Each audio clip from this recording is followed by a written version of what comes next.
नमस्कार दोस्तों, मैं हूं आंचल और आप देख रहे हैं द जनता शो। चुनाव से पहले बड़े बड़े वादे करना नेताओं के लिए बेहद आसान है, लेकिन सत्ता में आने के बाद काम करना उतना ही मुश्किल है।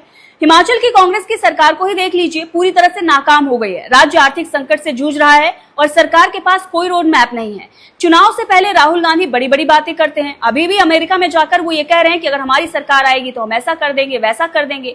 मोदी सरकार पर भी वो हमला बोल रहे हैं, लेकिन जिन राज्यों में उनकी सरकार चल रही है वहां पर स्थिति ये हो गई है कि राज्य आर्थिक संकट से जूझ रहे हैं। और हिमाचल में तो कर्मचारियों को समय से ना तो सैलरी मिल पा रही है और ना ही पेंशनधारियों के खाते में पेंशन आ पा रही है।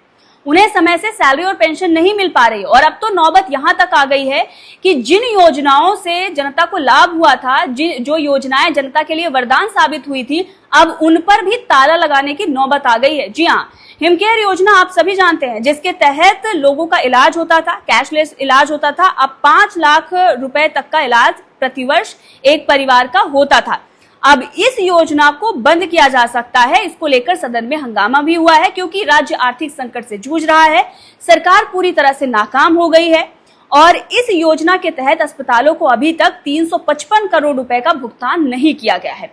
अब इस पर जब सवाल पूछा जा रहा था तो दावा ये किया गया कि योजना जो है वो ठीक से नहीं चल रही है, गड़बड़ी है। मतलब सरकार ये खुद ही मान रही है कि 2 साल में भी वो एक योजना को चलाने में कामयाब नहीं हो पाई है और नौबत ये आ गई है कि इस योजना को बंद करना पड़ रहा है।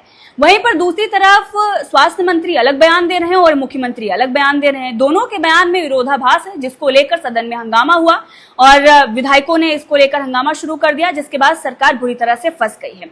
अब आप सोचिए, 355 करोड़ रुपए अगर सरकार ने भुगतान कर दिए होते तो ये योजना सुचारू रूप से चल रही होती, लेकिन सरकार आर्थिक संकट से जूझ रही है, इसीलिए ऐसी योजनाओं को बंद किया जा रहा है जिनसे जनता को लाभ मिल रहा हो।